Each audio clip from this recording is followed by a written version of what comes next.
балалар, қазақ тілі сабағымыздың тақырыбы сөз және оның мағынасы. Балалар, сендер топтарға бөлініп отырдыңдар. Мақсатыңыз мәтіннің тақырыбымен берілген диаграмма, сызба, кесте бойынша мәтіннің мазмұнын болжау және өз ойын дәлелдеп көреміз.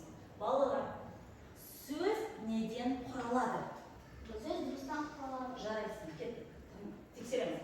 Сөз нені білдіреді? Мағынаны білдіреді. Сөз нені білдіреді? Мағынаны білдіреді. Сөз мағынаны білдіреді. Жақсы, молодец. Сөз деген не? Сөз заттың атын білдіреді. Жарайсың, кеттік. Сөз заттың атын білдіреді. Сөз мағынасының қандай түрлерін білесіңдер?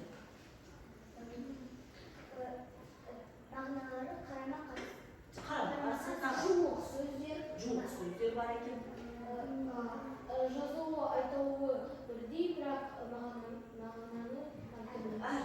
Демек, бүгінгі балалар сөздің біз заттың атауын, санын, қимылын, сапасын білдіретін біз білеміз, я? Енді сендер кеп, мысал келтіріп кетейікші, заттың атауына келдік. Гүл, Гүл, кітап, жақсы. Заттың сапасына? асан, күзгі, Жазғы десек. қымбат. Жақсы. Заттың санын атау? Екінші, үшінші, төрт, он. Заттың қимылы сәбілі? Ойнап жатыр, егерді, жүзіп жүр, отырды. Жарайсың. Өте тамаша. Суреттерге қарайықшы балалар енді. Бүгінгі сабақтың тақырыбы болжап көрейік. Екі суретке қараймыз. Не айтар едіңдер? Таза лас. Тәртіпті тәртіпсіз. Ұқты ұқыпсыз. Ұқыпсыз. Әрине, лас болып жүрген бала тәртіпті де болмас екен, я? Ұқыпты да емес екенін көрініп тұр екен. Жақсы. Келесі суретке қараймыз. Ал тағамдар туралы не айтар едік? Мейіржан? Пайдалы зиян. Қайсы тағамдар пайдалы? Төбедегі пайдалы, астындағы зиян. Көкөністер пайдалы дейді. Жақсы. Дұрыс па балалар? Иә. Адамдарға қарап не айтар едім? Салыстырдық. Демек, бұл айтқан сөздеріміздің бәрі қандай мағынаны беріп тұр бізге? Мағыналары бір-біріне қарсы мәндес. Ол сөздер қандай сөздер екен? Мағынасы бір-біріне қарама-қарсы сөздер. Жақсы, жаман, қысқа деген, ұзақ, жақын деген сөздерді келтіре алады екенбіз. Келесі сөздерге, келесі суретке қарайықшы балалар. Не айтар едіңдер? Тағы? Қарт. Барлығы сол кәрілікті білдіріп тұр ма? Кәрі, үлкен кісі екенін білдіріп тұр ма сөздерін? Жақсы. Ал енді келесі суретке қараймыз. Нені білдіріп тұр? Қандай қыз екен? Әдемі, сұлу, сымбаттығы, иә, тағы. Жақсы. Ажарлы. Демек, осы қыздарға қарап, әдемі екен деп, немесе ажарлы қыздар екен деп айта аламыз ба? Бірінің орнына бірін қолдануға болады ма? Осы сөздерді. Демек, олар қандай сөздер деп айта аламыз онда? Мағынасы жуық сөздер дейді. Тексереміз. Ата, әже, қария, қар, әдемі, ажарлы сөздер. Олар мағынасы жуық сөздер. Не деп айтамыз? Жарайсыңдар. Енді қараймыз. Ал суретке қараймыз. Атаймыз. Адамның басы. Басты көрсетіп тұр, иә? Шыршаның басы. Иә. Таудың басы. Барлығында басын көрсетіп тұр ма? Иә. Бас деген сөзді тек қана адамның басына қолданамыз ба екен? Жоқ. Демек, барлық жұмыстың басы басталды деп жатамыз сабақты, иә? Демек, біз бір сөз бірдей жазылып тұрды, бірақ мағынасы қандай екен? Әртүрлі нәрсені көрсетіп тұр екен, иә, бізге? Басқа да заттардың басын көрсетіп тұр. Демек, ондай сөздерді не деп айтады екенбіз?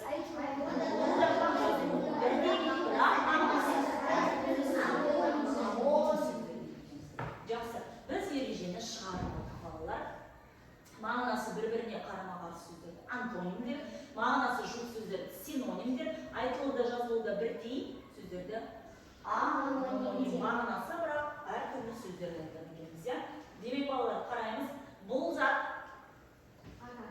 арам. Бұл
Антоним сөздерменен tanıştık balalar ya.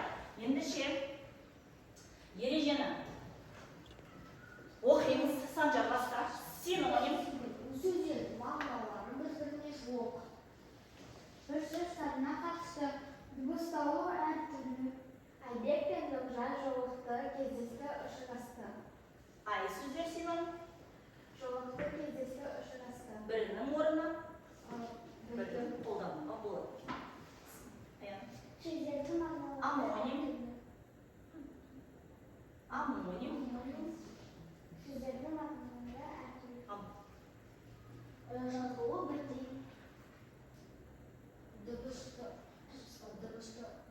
Дыбысталуы бірдей. Омар атаның аты Жүйрік екен, ya? Жүйрік екен. Омар атаның аты жүйрік екен. Қандай аты туралы айтып тұр? Қандай аты туралы айтып тұр? Жануар. Жақсы, кеттік. Мейіржан? оның аты Айша. Қандай атты айтып тұр? Адамның есімі Есім, жарайсың. Нысананы көздеп атты. Түні ұстай кетті. Жақсы, кеттік. Ары қарай, Тимур? Антоним. Сөздердің мағыналарына бір-біріне қарама-қарсы. Жарайсың. Бір сөз табына қатысты. Бір сұраққа жауап береді, түрлендіруі анықтар болады. Айна. Қалың кітап, жылға кітап. Антонимдер қалың жылға. Жарайсың. Өте жақсы, сабаққа жақсы түсініпсіңдер. Қараймыз енді, балалар.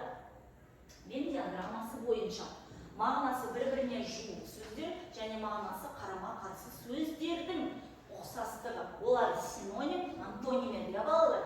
Қараңдар, екеуінде де ұқсастық сөз мағынасын білдіреді және бірдей сұраққа жауап береді екен. Бірдей сөз табы болады. Мысалға, қандай сөз табы болуы мүмкін? Антоним, синоним. Қай сөз табынан болады? Сын есім сөз. Сын есімін, я? Бір сұраққа жауап береді. Мысал келтірші антонимге. Антонимдер Сын есім болады. ашық жабық. Сын есім. Бик алса. Иә. Сұрағы? Қандай? Қандай? Синоним сөзге мысал келтіреміз, Дариға? Әдемі сұлу. Сұрағы? Қандай? Міне, көрдіңдер ме ұқсастығын? Бір сөздерден жасалып, және олар сұрақтары бірдей сұраққа жауап беріп тұр. Түсінікті ме? Жарайсыздар балалар. Енді сендерге осы алған білімімізді психологиялық параллелизммен осы тапсырмалар кездеседі. Тез таптар орындап кетеміз. Санжар басынан Антоним.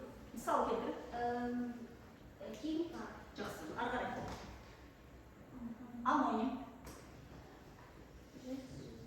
Жүз. Бірінші жүздің не білдіреді? Санның. Санның атауы және жүзу, иә? Амоним. Мысал келтіре. Көмектесеміз? Қой. Жануарды айтамыз және затты қою, иә? Жақсы. Ары қарай. Синоним. Мысал келтір.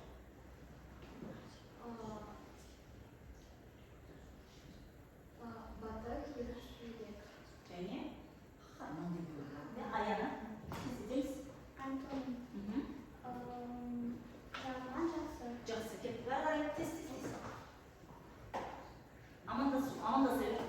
Бақтыр. Амандасу кеттік. Амоним.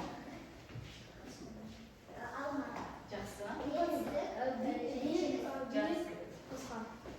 Жоқ. Дариға көмектесші.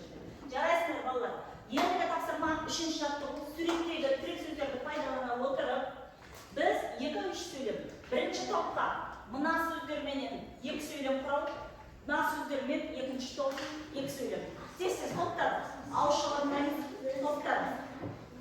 Жазып алып, ауызша айтып бересіздер сөйлемді. Топтармен бірінші сөйлем құрап алыңдар.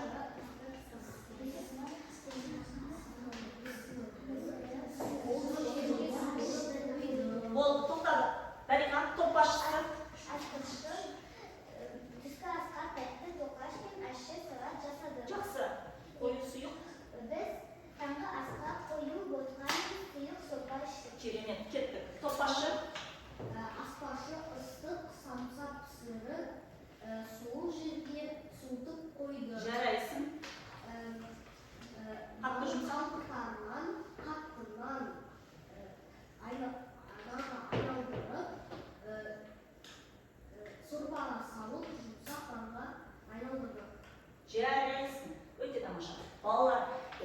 келе біздің өткен тақырыбымызды семантикалық карта арқылы қорытамыз.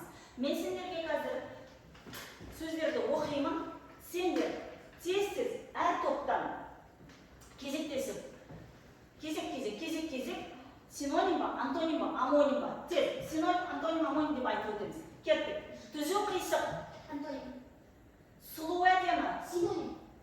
Қой алма. Абу. Қой алма. Амоним. Амоним сөздер. Жақсы жаман аяны. Антоним. Бет, рең. Синоним сөздер. Жақсы.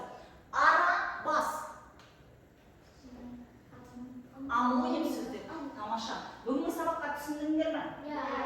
Сабақта сұрақтарың бар ма балалар? Жоқ. Ендеше сендер жапырақшаларыңдағы өздеріне балдарға қойып келесі тапсырманы